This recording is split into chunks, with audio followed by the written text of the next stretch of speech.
cairan. Patogenesis apa kira-kira definisi kita? Ya, tahu bantu saya. Ya.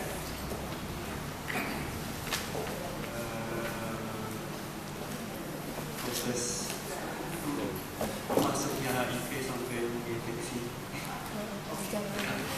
Makasih. Ya, hampir jawabannya ya. Jadi pato itu kan kelainan ya. Kemudian ada fisiologi. Fisiologi itu adalah hal yang normal gitu ya. Nah, kalau patofisiologi ini hal yang tidak normal. Mengapa tadi saya setuju? Kenapa HIV bisa menjadi AIDS? Nah, jadi kira-kira itu HIV sama AIDS apa ya hubungannya Ibu ya? Bu Opi. Mana yang lebih dulu? HIV dulu apa AIDS dulu? HIV dulu, setuju ya. HIV nanti berkembang dia, kemudian nanti imunnya tambah rendah jadi AIDS. AIDS itu kumpulan gejala sebetulnya. Nah, tadi Bu Tres tampilkan loh patron-patron mungkin apa kejadian di NTT ya. Kira-kira yang baiknya itu tadi AIDS-nya atau HIV-nya yang banyak? HIV-nya banyak ya, harusnya seperti itu. Kalau AIDS-nya banyak apa artinya? Apa artinya? Apa artinya? Terlambat kita, setuju sekali. Ya. Nah, sorry, saya mungkin bisa lebih luas ngomong di NTT karena saya pernah tinggal di sana gitu ya. Sebetulnya saya kasih tahu kalau nanti ada slide-nya dari Kemenkes gitu ya. Sebetulnya maaf ya, saya pernah ngomong di DND waktu itu. NTT ini ketinggalan 15 tahun loh sama Jakarta, sama Indonesia lain. Maaf, betul ya, sosial branding. Karena apa? Kita cuma berapa jam, kesini 4 jam sampai gitu ya. Tapi secara AIDS kita betul-betul konsen. Secara umum kita gagal, tapi NTT menurut saya lebih gagal lagi. Ya, kenapa kita nemuin AIDS-nya lebih banyak? Apa artinya? Mereka itu udah sakit baru datang ke kita. Memang kita bisa berdalih, oh mereka dari mana aja. Tapi data itu juga cermin buat kita sebetulnya gitu ya. Harusnya kita sudah kerjakan belum apa yang kita cari semua mereka. Ya, karena tadi ada yang nyebut juga tuh tujuan kita adalah getting zero. 3 yang harus kita tangani. 1, terinfeksi. Bagaimana supaya orang nggak terinfeksi kalau kita nggak menemukan? Ya, kalau kita temukan nanti yang baru gitu ya, baru kita bisa cegah dengan cara minum ARV. Karena dengan minum ARV hampir 97% virusnya akan tidak terdeteksi. Kalau deteksi artinya apa? Artinya dia tanda kutip nularinya lebih rendah sekali. Jadi ada penelitian, kalau orang sudah minum ARV selama 6 bulan saja, dia bisa menekan penularan hampir 97%. Tetap ada 3% yang masih bisa menular. Itu memang kita nggak bisa jamin semuanya. Nah, di samping 3-0 tadi, kita punya 3 lagi 90-90-90. Apa tuh? Ya, jadi kita harapkan semua orang yang mempunyai beresiko atau populasi kunci, kita temukan dia. Sakit nggak di 90%, kita tes nggak dia. Ya, jadi estimasi kita itu, tadi misalnya kalau kita 35 ribu gitu ya, kita harus temukan 90%-nya dari situ kita mesti temukan. Nah, setelah ditemukan, kita obati dia. Jadi 90% dapat obat ARV. Ya, teman-teman bisa aja bikin kaskadenya. Pertama orang yang HIV aja, kemudian orang yang AIDS, orang yang AIDS atau orang yang indikasi minum obat. Nah, setelah itu dari indikasi itu minum nggak dia obatnya. Nah, jadi kita maunya nanti semua yang terindikasi minum obat ARV 90% mesti minum dia, minum obat ARV-nya. Nah, setelah itu apa yang kita harapkan dari 90%? Harapan kita adalah 90% orang yang minum obat itu virusnya 90% tidak terdeteksi. Ya. Jadi pertama kita temukan dulu 90% orang-orang yang terinfeksi, setuju. Temukan 90% tuh. Gimana caranya? Nanti teman-teman diajarkan. Oh, dari KIE, dari ibu hamil, dari TB bisa. Atau dari nanti kita belajar stadium klinis, teman-teman nanti tahu. Namanya PITC. Provider Initiated Test and Counseling. Jadi kita nggak menunggu aja orang yang VCT, itu tuh kita masuk nunggu aja, ya. Oke. Dari yang 90% ketemu itu, Kalau bisa diobatin 90%-nya. Nah, dari 90% yang diobatin, kalau bisa 90%-nya itu tidak deteksi virusnya. Target kita tahun 2030. Jadi kita masih punya waktu 14 tahun lagi. Ayo. Namun 14 tahun itu bagi kita lama, tapi bagi orang lain itu sempit sekali. Apa artinya? Tadi kan Pak Hussein bilang 29 tahun kita terlena. Gitu kan ya. Bukan lena yang sana ya. Maksudnya kita harus lebih agresif lagi. Kita punya waktu 14 tahun. Ayo sama-sama. Ya. Kita kejar ketinggalan kita biar kita jadi maju. Gitu ya. Maksudnya seperti itu. Ya, jadi kita temukan yang sakit, kita obatin, seperti itu. Nah, waktu krisis ini, gitu ya, nanti bisa menerangkan kenapa dia bisa seperti ini. Kenapa sih kita agresif pada orang-orang yang meriksa pasiennya lebih awal, gitu kan ya, periksa tahu lebih awal, ya. Oke, nanti kita mudah bisa menjawab di sini ya. Oke. Nah, ini adalah tubuh kita, gitu ya, sistem kekebalan kita. Karena apa sih sistem kekebalan? Karena virus HIV menyerang apa? Sel kekebalan kita, sel limfosit, terutama CD4 kita yang terserang. Jadi ini kita pelan-pelan saja karena beragam sekali. Jadi sel kekebalan kita tuh ada stem cell, ini pusatnya nih. Ya, dia ada yang tipe myeloid, ada yang tipe limfoid. Nah, yang diserang di HIV yang mana? Limfoidnya. Jadi kita bisa lihat dari sini. Ya. Nah, oleh karena itu kita bisa meramalkan dari inian, dari hasil darahnya, gitu kan ya. Ya, nggak hanya orang yang kurus, nggak hanya orang yang tadi yang diare. Contohnya lihat aja nanti dari leukositnya kita lihat. Oh, kita periksa, kok dia infeksi leukositnya rendah ya? Kenapa ya? Nah, karena leukositnya rendah itu takutnya dari virus bisa, sampai virus HIV. Atau lebih hebat lagi, periksa dong div count-nya dong, buat teman-teman dokter. Nah, dilihat nanti itunya. Teman-teman yang lain dilihat, ternyata limfositnya turun. Nah, itu bisikin dokternya, dok, tadi saya lihat di lab ini kok limfositnya turun ya, boleh nggak dia ditawarkan tes? Boleh nggak? Boleh seperti itu, ya, oke. Ya, nah ini sistem limfoid kita belajar di sini sekarang. Nah, sistem limfoid itu nanti ada dua selnya, sel T helper 1 sama T helper 2, gitu ya. Nah, khususnya di HIV nanti yang berkembang adalah sel helper 2, khususnya nanti yang limfosit CD4 yang kita lihat, ya. Oke, apa sih tugasnya? Tugas itu melindungi tubuh kita untuk mengenal penyakit pada antigen. Nah, ya, jadi sebetulnya waktu kuman masuk ke dalam tubuh kita, lapor dia tuh. Pertama ada penyambutnya, ada tamu, jadi ada penerima tamu. Itu namanya sel makrofag, gitu ya. Tapi kalau dia kita makan dulu dia biasanya. Nah, kalau dia nggak bisa teratasi, dia lapor lah. Satu ke sistem yang bikin antibodinya, sel B-nya. Gitu ya. Biar apa? Biar dikenali nanti, gitu ya. Biar nanti kalau datang kedua kali dia lebih cepat lagi menerima responnya. Contohnya, misalnya saya kedatangan dokter Fabianus ya. Oh, saya tahu dia suka kopi yang ini nih, kopi yang manis misalnya, atau yang kopi yang pahit. Nah, begitu dia datang saya nggak usah nanya lagi. Oh ya, nanti begitu datang mungkin saya udah siapin biar lebih cepat reaksinya saya. Itu maksudnya kita mengenali kuman seperti itu. Ya, nah itu kita bisa lihat tadi dia melindungi tubuh kita untuk mengenali antigen. Ya, kemudian terdiri dari organ-organ tadi ada sel B, sel T. Khusus untuk antibodi sel B-nya. Ya, jadi kita bikin antibodinya. Nah, ya, kapan dimana dimatangkan? Di stem cell sama di sum-sum tulang. Ternyata virus HIV ini menyerang yang sel T-nya. Gitu kan ya. Nah, dari sini kita bisa tahu juga ya, kenapa orang bisa minum obat seumur hidup. Ya. HIV itu minum obatnya seumur hidup karena dia itu obatnya hanya bisa bekerja di sistem pembuluh darah saja. Jadi yang di darah itu dibunuh sama kuman-kuman obat ARV-nya ini. Ya. Namun yang di stem cell ini belum bisa masuk virusnya obat kita ke sana.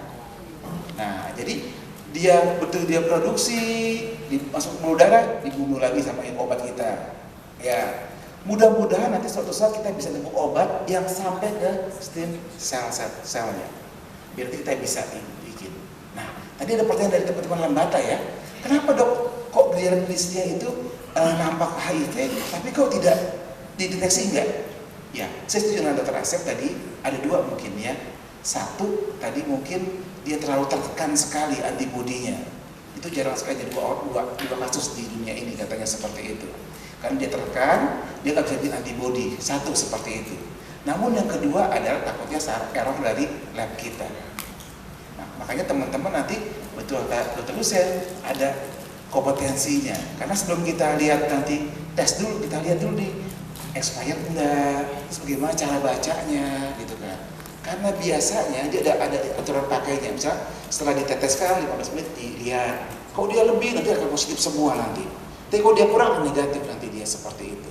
Jadi betul-betul kita lihat betul nggak ini seperti ini, atau penyimpanannya tadi kan, ya mungkin dia harus suhu berapa, tapi kita nggak suhunya dengan baik.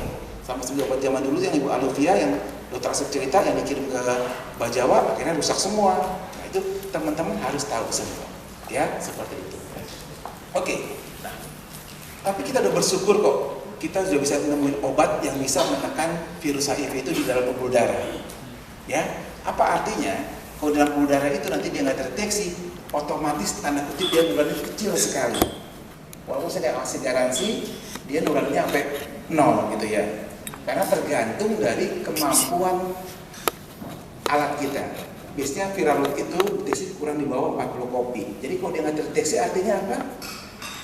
Bisa aja dia nggak ada, atau dia kurang dari 40. Kalau dia 40 tetap dia masih bisa potensial nularin walaupun kecil sekali.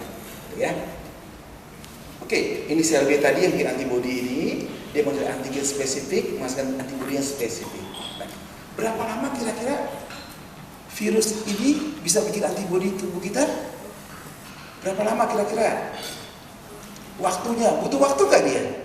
Butuh waktu, setuju. Berapa lama ya kira-kira ya teman-teman ya? Ada yang tahu? 3 bulanan, setuju loh. Ya, jadi 3 bulan dia baru butuh bisa terdeteksi. Sebetulnya dia udah sakit belum sebetulnya? Sudah, potensinya nggak nularin dia. Potensinya udah nularin. Nah, jadi kita tidak pernah menyebut dia bebas HIV. Karena kita nggak tahu. Saat ini kita bilang dia non reaktif, saya nggak tahu 1 bulan kemudian, 3 bulan kemudian. Ya, jadi teman-teman penting sekali seperti itu, jangan sampai ngeluarin bebas HIV. Tidak ada bebas HIV di kita. Ya, oke. Jadi namanya ada masa window period, dia masuk ke tubuh kita, kumannya, tapi nggak bisa deteksi karena dia belum bisa bikin antibody. Karena kita yang bisa deteksi adalah antibodinya. Ya, nah setelah itu baru kita lihat 3 bulan kemudian. Ya, nah nanti kita lihat. Jadi kalau seperti itu, darah PMI aman nggak ya? Belum tentu aman, setuju. Karena dia tidak bisa menyingkirkan yang masa window period. Nah, jadi hati-hati teman-teman, jangan dikit-dikit transfusi. Transfusi itu suatu hal yang juga nggak menguntungkan, jadi sesuai dengan indikasi lah. Itu maksudnya seperti itu ya. Kecuali ya tadi kalau dia ada transfusi hari ini, bulan ini dia terima. Bulan depan, 3 bulan lagi dia, 4 bulan ya, 4 bulan lagi, 20 hari, dia transfusi lagi misalnya. Diterima juga tanpa ada tanda kutip yang dia nggak kelakuannya menyimpang, mungkin otomatis dia akan bersih, gitu kan ya. Ya karena udah teruji. Kenapa? Karena kalau dia nggak teruji, pasti nanti di 3 bulan kemudian dia akan jadi positif dia. Jelas ya? Nah, jadi yang seperti itu menjelaskan juga kenapa kita bisa melakukan tes setelah 3 bulan kalau dia nggak pakai pajanan. Nah ini dari faktor fisiologi kita tahu ya. Oke, jadi antibodi ini nanti dia akan kerjanya membungkus antigen itu yang benar-benar asing. Setelah dibungkus dia akan memfagosit membunuhnya. Kita ada punya 5 kelas G, A, M, D, E. Nah ini penting nanti kalau kita belajar mengenai DAM, mengenai toksoplasma gitu ya. Kira-kira yang akut yang mana ya? Yang mana? Yang G apa yang M? Nah yang M. Jadi kalau dia ada IgM-nya positif, nanti dia sedang akut tuh sebetulnya. Tapi kalau dia G, dia udah persen lama, mungkin dulu dia udah pernah sakit, itu yang begitu. Jadi kita bisa menjelaskan ya. Oke. Nah ini sel T tadi ada 2 fungsinya, dari regulasi sistem imunnya, yang kita ada CD4. Nah CD4 ini membantu mengaktifasi sel D, juga membunuh ya Jadi gini, nanti kita patogen penting. Jadi virus itu masuk, dia nempel di CD4 dia, CD4 kita. Habis nempel dia mesti masuk ke tubuh kita, kemudian dia akan bekerja mengikuti proses metabolisme di tubuh kita menuju protein. Ya, ini lewat aja. Nanti di dekat dokter kita akan belajar lebih dalam ya. Jadi ada dua sel memori, juga sel T, ada sel yang naik, yang ini yang belum kena kontaminasi istilahnya, ya. Nah, tapi yang seperti di sini non responden, ya. Nah, dibilang apa? Sel CD4 kita replikasi 100 juta kali setiap harinya, banyak sekali replikasinya. Tapi nanti kita lihat virusnya lebih hebat lagi, ya. Nah, sel CD4 target dari HIV. Jadi kalau sel CD4-nya rendah, baik atau tidak? Tidak baik dia mudah jadi sakit. Nah, jadi virusnya itu masuk ke tubuh kita dan membunuh sel CD4 kita, memakannya. Jadi apabila dia rendah, kemudian dia karena dia rendah, imunitasnya rendah, jadi kita mudah sakit tadi seperti diare, kurus, kemudian panas kadang-kadang, bisa tokso dan lain-lain, ya. Oke, nah tadi kalau dia bisa jadi timbul infeksi oportunitis atau IBO. IBO jadi penyakit yang pada orang normal nggak timbul sebetulnya, tapi dia timbul pada orang yang imunitasnya rendah, tadi jamuran, ya. Oke, makanya teman-teman nanti kalau setelah belajar ini, tanda kutip kalau visitor matanya jelalatan harusnya. Jadi kita lihat ke waktu dia ngomong ada nggak jamurnya, waktu dia kita periksa ada nggak tatonya, gitu kan, ada nggak hidrotreknya kalau seperti itu. Nah kalau itu tawarkan dia tes ya. Tapi ingat tadi kita tidak berusaha menggali untuk faktor sifat kelakuannya dia. Kita fokus untuk obatinnya. Biar nanti perubahan perilaku teman-teman konselor yang merubahnya. Kita fokus, jadi kita lebih nyaman seperti itu, ya. Oke. Jadi HIV ini menyebabkan kerusakan sistem imun akibat sistem 4 yang rendah dan mengacau limfosit itu sendiri. Jadi sel limfosit akan mati, makanya nanti imunnya jadi rendah. Ini dia termasuk retrovirus dia, ya. Retrovirus itu RNA dia, ya. RNA itu adalah yang satu single biasanya. Satu ini kan kalau DNA double helix ya, dia berpasangan. Kalau ini selalu satu. Dia mengandung membran lipidnya ada, mengandung 2 kopi RNA. Nanti kita lihat apa tugas-tugas mereka. Nah, kemudian juga dia variabelnya banyak sama mengenai vertebrata. Jadi teman-teman nggak usah takut kalau kita gigit nyamuk. Jadi karena nyamuk itu dia nggak punya vertebrata, akhirnya dia nggak bisa hidup. Jadi nggak usah takut. Itu yang menyatakan bahwa nyamuk tidak melakukan HIV seperti itu. Ya, jadi yang mamalia seperti kita yang punya tulang belakang itu yang bisa terinfeksi sama dia. Makanya kan awal dari kerak dulu dia, ya. Nah, ini dia represi unik sekali karena bisa lama, ya, bisa bertahun-tahun. Berapa lama penyakit alamiahnya? Orang dari AIDS kena HIV kena AIDS? Iya, 3-10 tahun yang seperti itu. Ya, oke. Nah, jadi dia golongannya lentivirus, infeksi kronik, SSP, dan periode ratanya panjang tadi 3-10 tahun, ya. Oke, kita lihat sekarang. Nah, ini ada grupnya, ada 2 biasanya. Ada yang HIV tipe 1 sama tipe 2. Yang kita banyak ada tipe 1 biasanya. Tipe 2 nggak ada yang di Afrika, Sahara, ya. Nah, sebetulnya dibagi-bagi grup lagi seperti ini. Ada grup yang M, N, sama O. Yang M ini yang kini kita ada, dia bisa berbeda yang D. Apa artinya? Artinya adalah tiap orang berbeda-beda sebetulnya gennya. Untuk genovirus tipenya.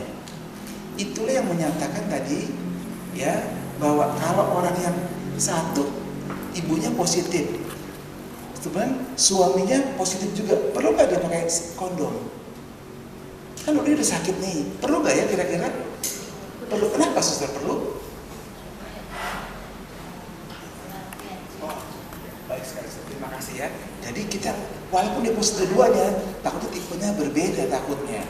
Makanya dia tetap harus pakai kondom, ya, pakai sarungan seperti itu, biar dia nggak saling cross, saling silang, ya. Ingat saya seperti itu. Nah, kemudian saya ingat Bu Yeni ngomong dia sebagai apa? Kalau yang LSL itu, ya, kira-kira kalau dia laki-laki, yang sakitnya laki-laki nih, dia istrinya bagus, ya kena, atau yang istrinya kena sama suaminya yang nggak kena, mana yang lebih gampang tertular? Kira-kira yang suaminya kena, setuju ya. Jadi yang penerima yang revisi itu yang paling resiko. Jadi kalau tadi ada gay yang satu jadi perempuan satu bagian laki, yang jadi perempuan yang bottom itu yang lebih mudah terjadi HIV-nya nanti ya. Dari sini kita menjelaskannya ya. Oke, ini tadi seperti ini alasannya. Nah, inilah virusnya, kita lihat ya. Dia seperti ini tipenya. Ini ada yang namanya lapisan luarnya, ada glikoprotein ya. Apa gunanya ini? Ini nanti dilihat di kalau rapid testnya kayak apa. Dia mendeteksi pada yang mana dia yang positif. Apa di GP 120 glikoprotein, apa di GP 41 ya. Kemudian juga ada enzimnya dia. Enzimnya ini untuk gunanya dia merubah bentuknya. Ingat kalau virus tadi, virus apa kita? RNA apa DNA? RNA. Tubuh kita apa? DNA. Jadi dia nggak bisa langsung masuk ke tubuh kita untuk itu. Dia mesti ngerubah dulu dari RNA ke DNA. Ya. Jadi pertama dia nempel di CD4 kita di glikoprotein 120. Habis dia nempel, dia butuh reseptor untuk masuk sebetulnya. Nanti kita belajar di TB, kenapa TB bisa mengaktifasinya, ya. Kemudian setelah dia masuk, dia merubah dari RNA ke DNA. Habis dia merubah itu, dia baru ikut di putaran, nanti ada gambarnya, di putaran kita, putaran untuk bikin siklus protein kita. Baru dia setelah itu dia akan menyatu lagi dia, pecah-pecah menyatu dulu dibutuh integrase. Setelah itu dia akan bikin virus kecil, virion, baru dia bikin untuk maturasi pematangan. Nah, ini intinya juga bisa. Ini apa pentingnya? Sekarang ini pentingnya adalah untuk mendeteksi enggak hanya dari antibodinya aja. Sekarang kita bisa periksa dari DNA-nya. Ya, DNA virusnya kita bisa periksa itu lebih cepat lagi. Jadi istilah PCR, ya, body chain reaction. Itu lebih cepat, ya. Nah, jadi kita bisa belajar nih dari sini. Kenapa sih nggak diberi vaksin aja ya HIV ya? Kita susah dengan vaksin HIV. Vaksin HIV itu dia itu tidak stabil kalau RNA, ya kan? Contoh virus RNA siapa aja? Ya, siapa yang virus dari RNA? Flu burung RNA, ya. Kemudian HIV, kemudian hepatitis. Susah sekali buat vaksin, dia mudah mutasi. Beda dengan yang kayak cacar air itu DNA, begitu divaksin akan hilang dia. Ya, varicella atau Fox itu ya. Nah, okay. Jadi inilah yang virus ini teman-teman harus tahu sebentar. Ya, sampai sini mau bertanya? Nggak apa-apa, kita sama-sama pelan-pelan aja.